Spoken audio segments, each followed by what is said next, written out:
Okay, so we're looking at Cotterell and Turner, Chapter 5, The Grammar of Words, Lexical Semantics.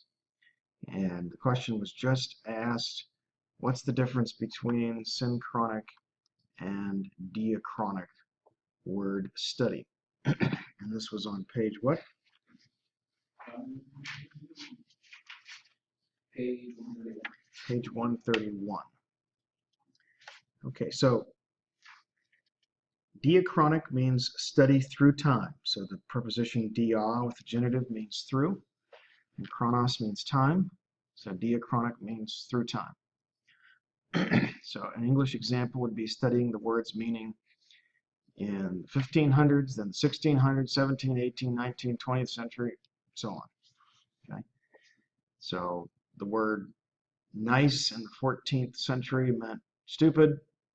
The word nice in the 17th century meant fine or precise, and nice in the 21st century means pleasant. Okay, that's a diachronic word study.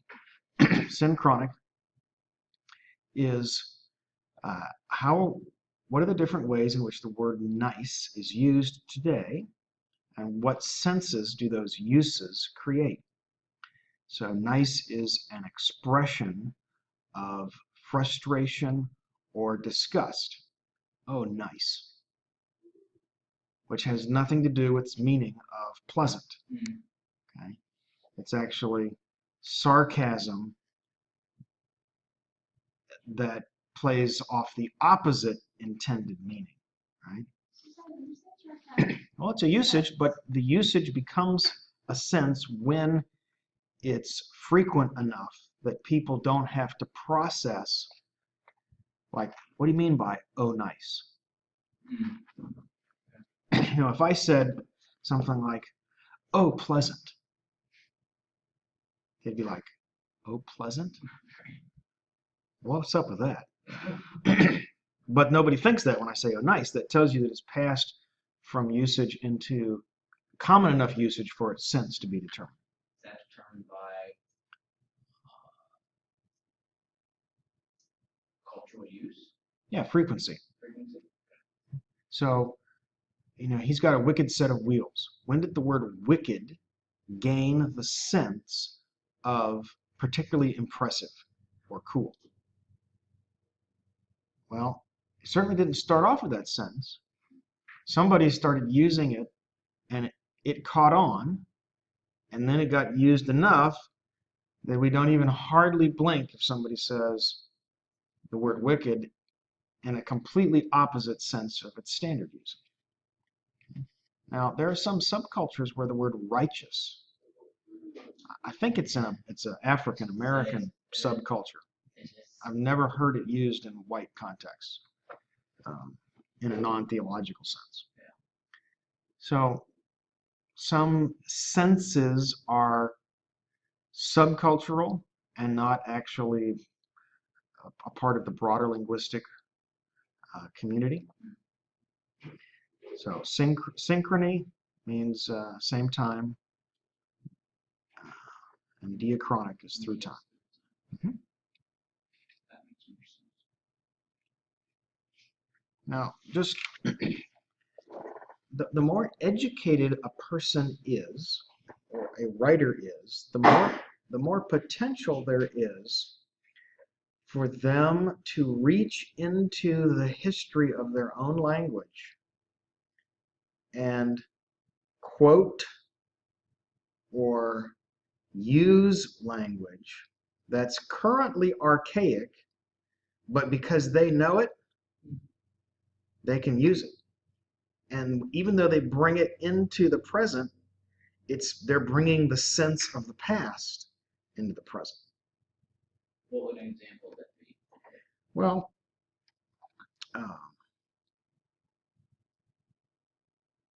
the first word that comes to mind is the word gay.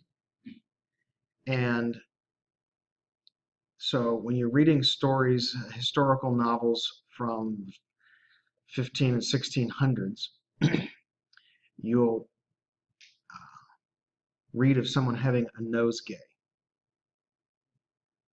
Okay. Or we had a gay time. Or So those descriptions, say, let's say we're driving by the city dump, and I say, I feel like I need a nosegay, okay, which was a spray of flowers that you would hold in front of your face so that you could smell them and not smell the sewer that's running in the street. Okay? And it has, no historical connection to homosexuality, but that's what the word gay means in the 21st century. So I reach back, pull out an archaic term that we don't use anymore, bring it here, but you have to know what it meant in order to know what it means now. Yeah. And you're saying typically the more educated person can do that. The more educated person has an exposure to a broader set of literature where words are used that are no longer in current usage. So Paul would be a prime case for somebody who could make use, let's say, of Aristotelian or Platonic or Socratic. I don't know of any examples. I'm just hypothetically.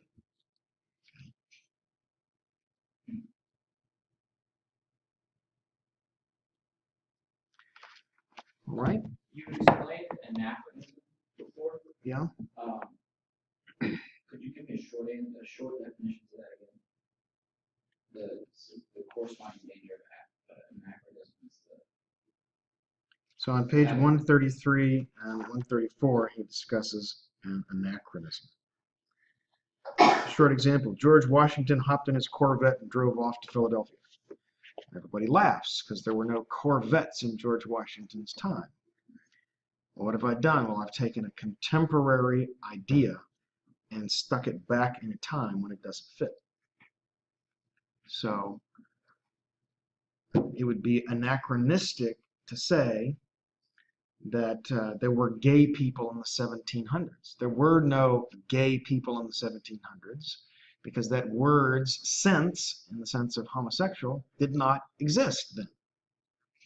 You can't talk about gay in the 1700s. You can only talk about people who had homosexual behavior in the 1700s, but not, that word doesn't fit. And is that a fallacy that you find sometimes in? Well, sure. The Bible says God loves a cheerful giver, and the word cheerful comes from the Greek word hilarion, from which we get our English word hilarious. God loves a hilarious giver. Okay. That's what that means. Or the dynamite. This is dynamite power.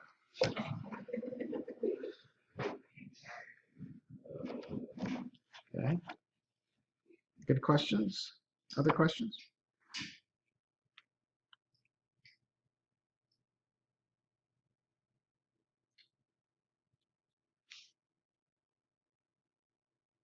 Okay, so Go ahead. polysemy and how do you pronounce this? Homonymy. Homonymy. Okay. Homonymy is You know what a homonym is, don't you? right. What is it? Give me an example. Pair and pair. Pair and pair. Okay. That's, yes. And so you get words that are homonyms because they sound the same to the ear, and then you get words that are homonyms that are spelled the same too. Okay. So bank and bank. Right, that's what I saw. It's spelled the same, sounds the same, and has two different senses. And actually it doesn't have two senses. I mean, that form has two senses. Probably there's two different roots connected to those senses. Okay, so that's homonymy. Right. So I got that part. And polysemy is Multiple senses. multiple senses, right? Mhm. Okay. So you have words that sound the same or spell the same, but Different senses. different senses, and then you have polysemy, which is the same sense but spelled differently, sound differently. No. Just think of the word trunk and all the different meanings that trunk has. Oh, so one word. Trunk is polysemous. Okay. Multiple senses.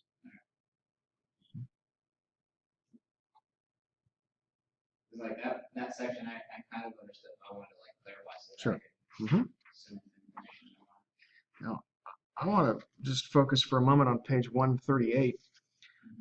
Is there a basic or core sense in polysemous words? And the correct answer is the three-word statement, sometimes there is. Okay, that's what they said, fourth line, last word, and fifth line, first two words on page 5.1.3.1. Okay, fourth line, last word, sometimes first two words of the fifth line, there is.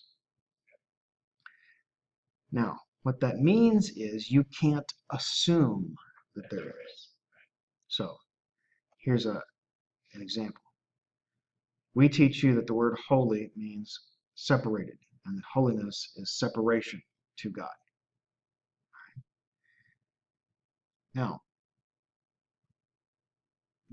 is separation the core idea that runs through all of the uses of this word? It's used in reference to objects, it's used in reference to persons, human persons, it's used in reference to angelic persons, it's used in reference to divine persons. And it's illegitimate methodologically to assume that just because I can demonstrate that when the dirt is holy, it's been set apart, or the pot is holy, it's been set apart, that's what it necessarily means when it applies to a person. I have to be able to demonstrate that contextually. Yeah. If I can demonstrate that contextually regarding each of the things that holy describes, then I can say, oh, look, there's a core sense, core element to that word's usage. But what about the word holy when it means something like pure, morally uncontaminated or righteous? Well, is there separateness a core component of that, or is it really just a separate sense? Again, I have to demonstrate this contextually. I can't assume. And it's really easy to assume that there's a core element and then run it through all its uses. Or logicize why it is. Yes. In all the occurrences, yeah. Right. Which like I can see how somebody could easily do that. Like, well, here's the logic behind why it would happen. Right.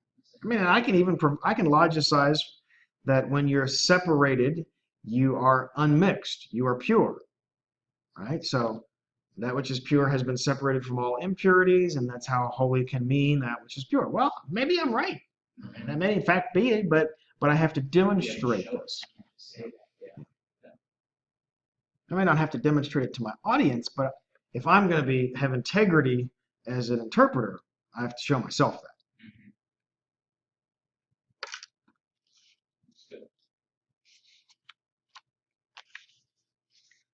Okay, other questions?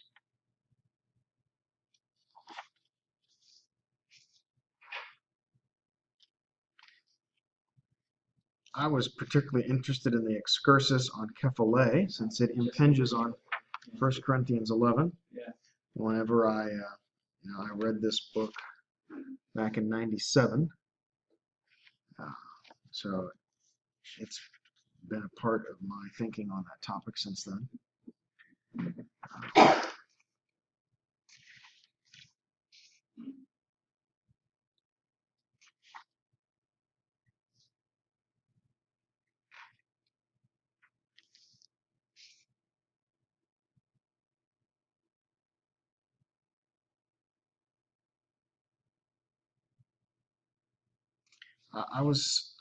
I find it helpful. I remember I only heard it one time in grad school. I think this is what he's getting at on page 147 and 8. One of my professors noted that when we talk about the sense of a word and talking about sense and usage, that the sense of a word is its decontextualized, necessary information. Right? So if I say rat, then decontextualized, that has to be a rodent. It has to be a relatively large rodent, right? With whatever features distinguish that kind of rodent from other rodents, which I don't happen to know right off the top of my head. Okay? But if I put that in a sentence that say the white rat, okay, suddenly you get a picture in your mind about this particular rat because of the context. So my mother works in a cancer laboratory that uses white rats as subjects for cancer experimentation. Oh, the rats are this big. Okay.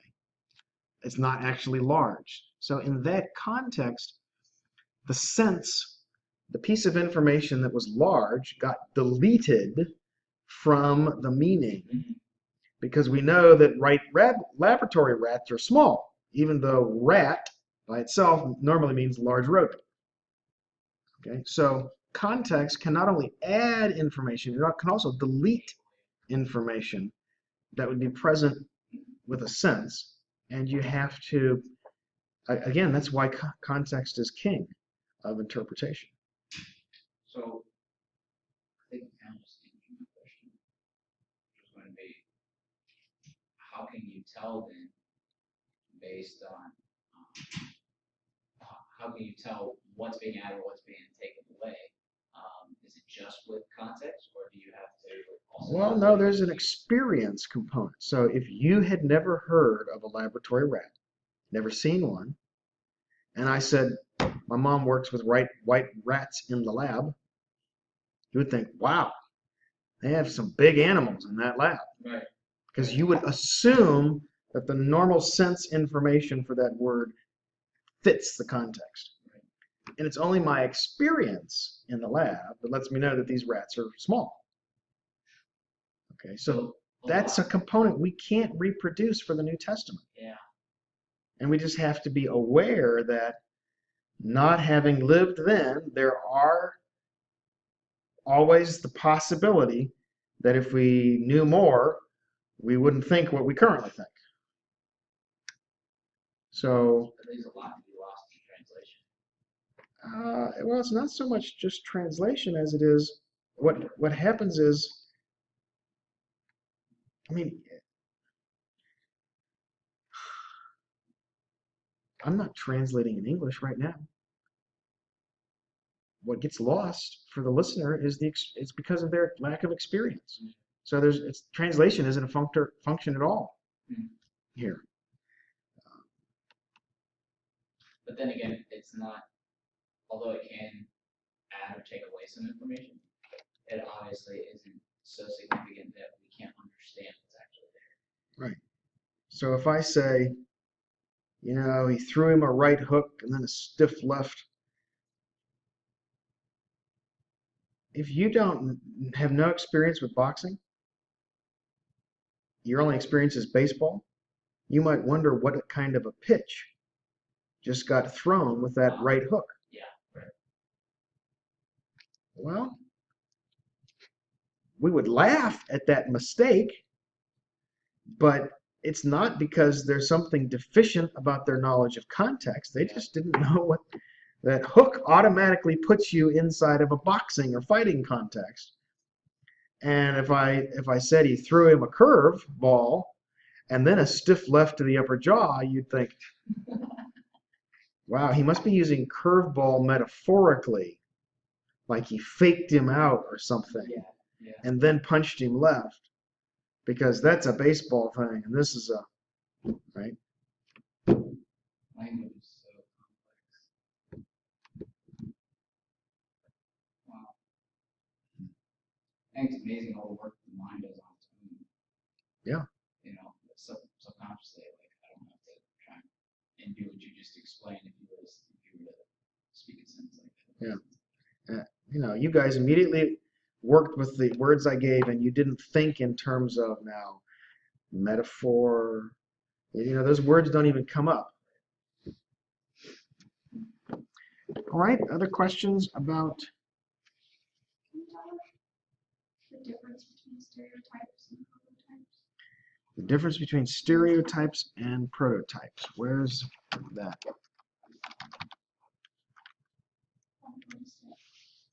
Okay. So, question number 28, what is a stereotype? A list of the typical characteristics to which the predicate applies. Okay. And a prototype is a typical member of the set, I would say, the set. And prototype we normally think of as the first model that is made before something goes into production. Yeah.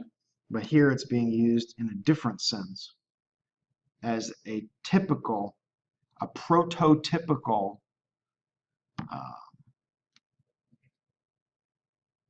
Well, what does that mean?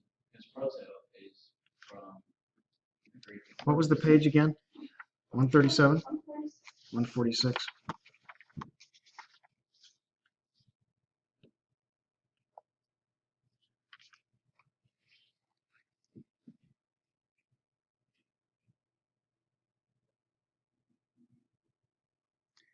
So, here's what they say.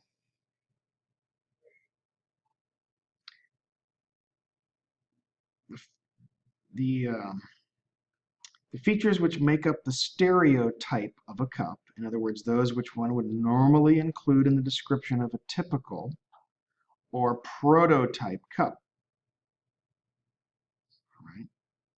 So let's take a typical example of a college student. What are the stereotypical characteristics of that college student?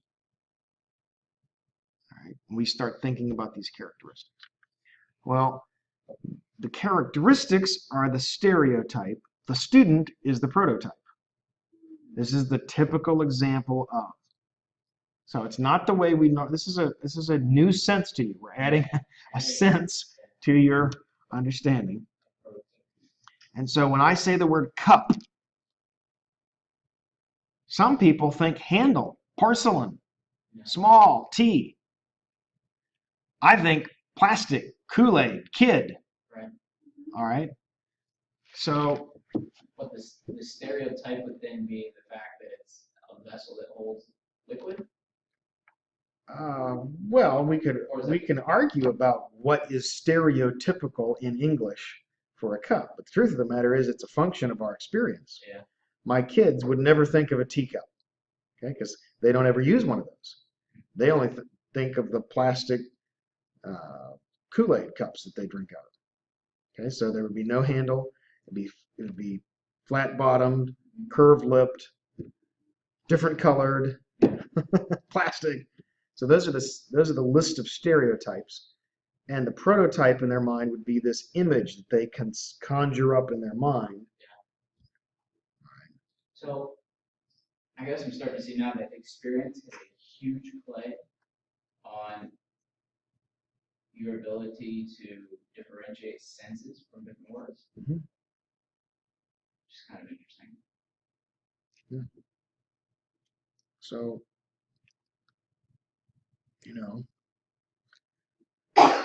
my wife screams, "It's a snake!" And instantly, my brain collects stereotypical features, creates a prototype, and I go looking for it.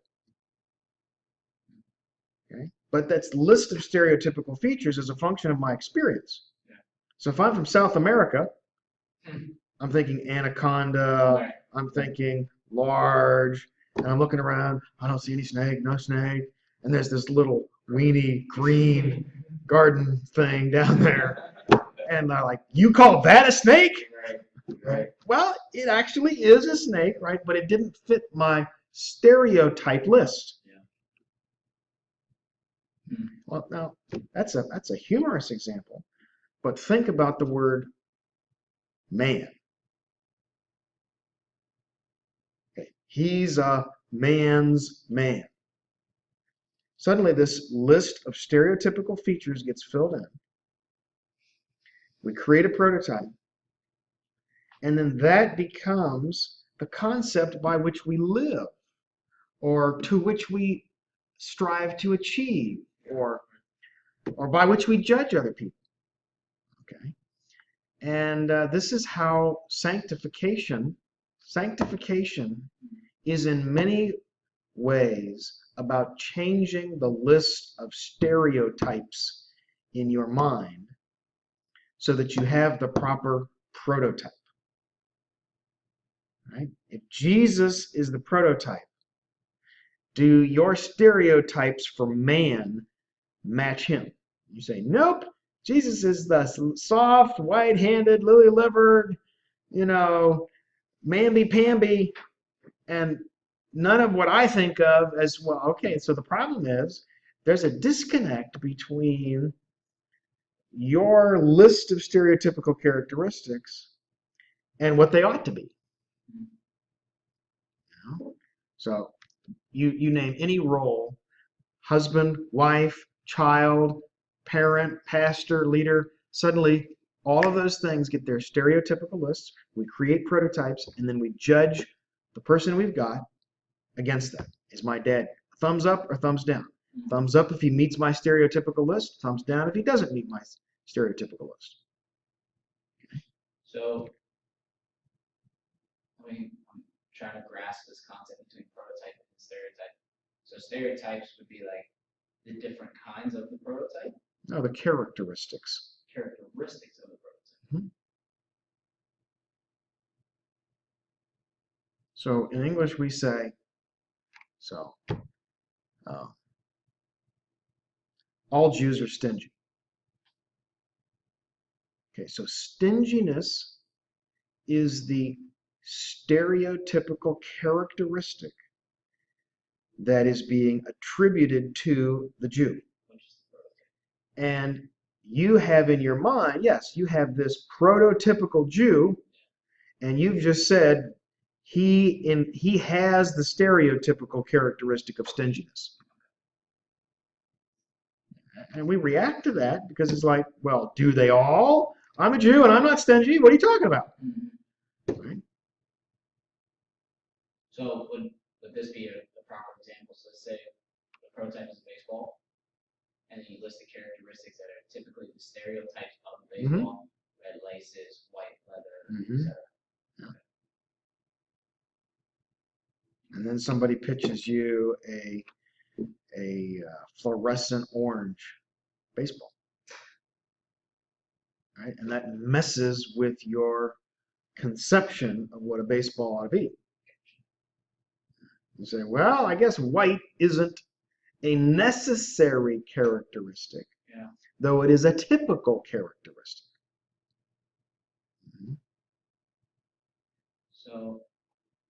So could it be squishy and be a baseball?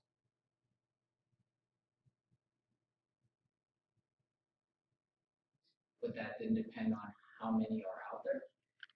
Well, I mean, just that are labeled that. Right now, based on what the word baseball means, is it possible for it to be soft and be a baseball?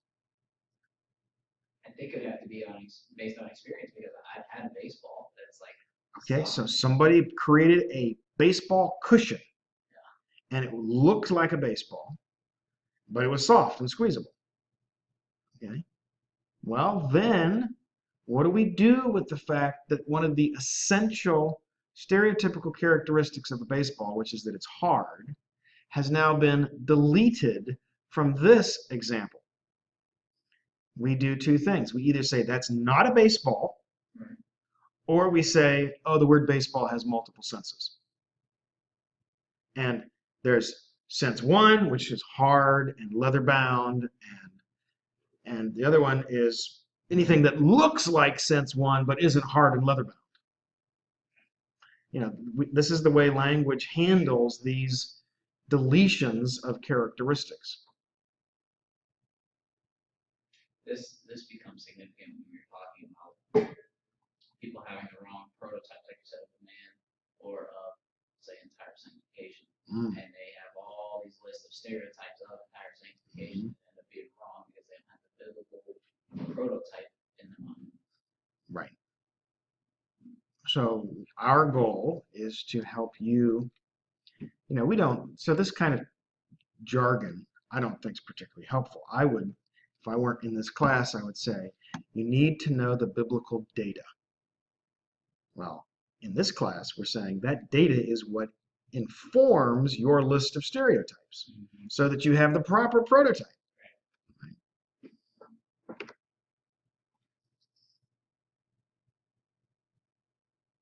I mean, why are people prejudiced against whoever they're prejudiced against? Usually because of their experience, and they allow their experience, which is usually limited, to be what defines their list of stereotypes. And we say, get an education and get broad-minded. Why? What that does, expands your experiential base. So expand your stereotype base as well. Yeah. Which will help you probably have a more accurate prototype. Yes. And you can see that because I'm from a smaller town, and so just interacting with people after being down in Cincinnati, you can see how being in Cincinnati as opposed to Warren, where I was originally from, how people more typically have more of a small-minded base, and so their prototypes are a little bit more off the mark because they haven't been expanded to more stereotypes. And of course, the standard social sin of those who have an expanded stereotype list is to look down on and sneer at people who have a narrow list.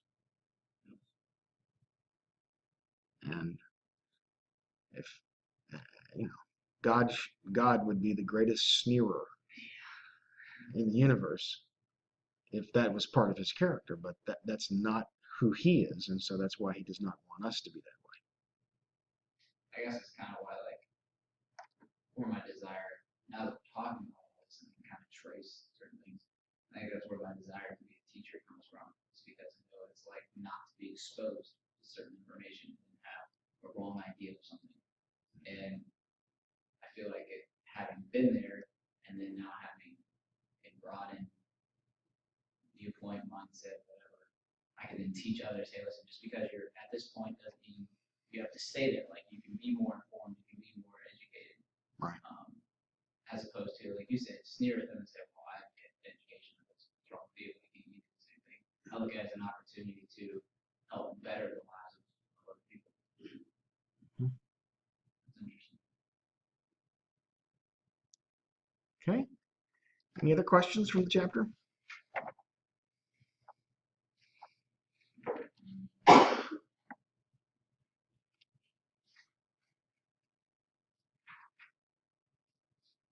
Spent a lot of time talking about the concept-oriented approaches to word sense.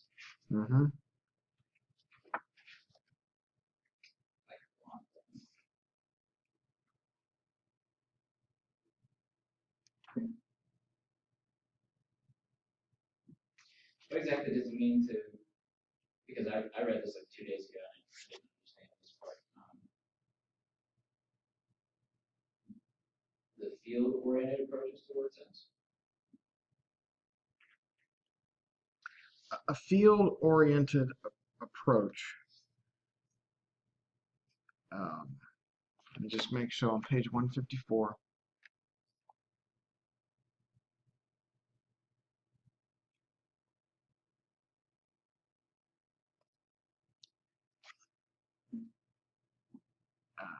I liked his analogy on page 155.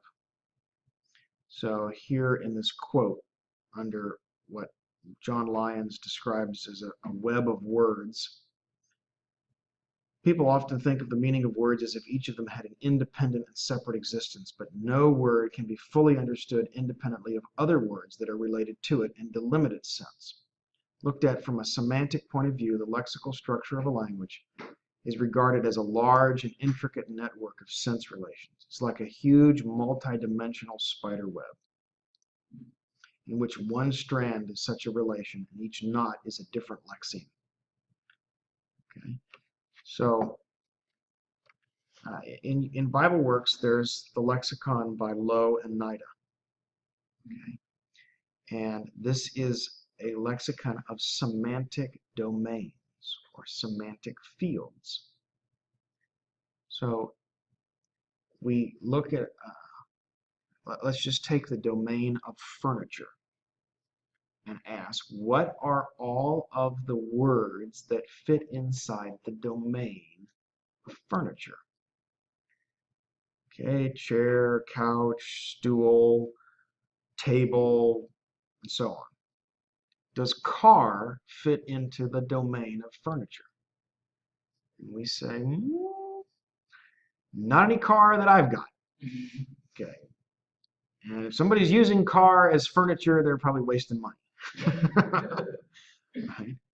So that tells us that even though there are a lot of words that have different meanings, chair and table are clearly distinct, they fit inside this domain, and yet that domain has definable boundaries.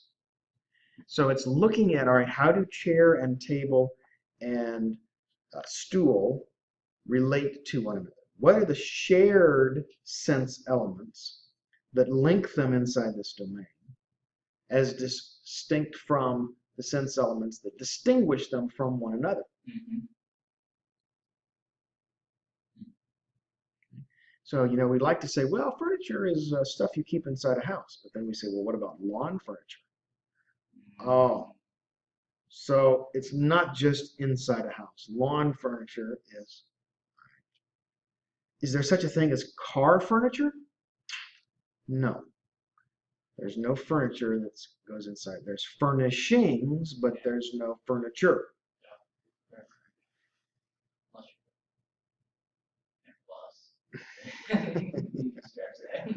Yeah, but it wouldn't be a car. It would be a car, right? You probably could have RV furniture. Yeah. But that's just the recreation of a home as a moving vehicle. So that's field-oriented approaches.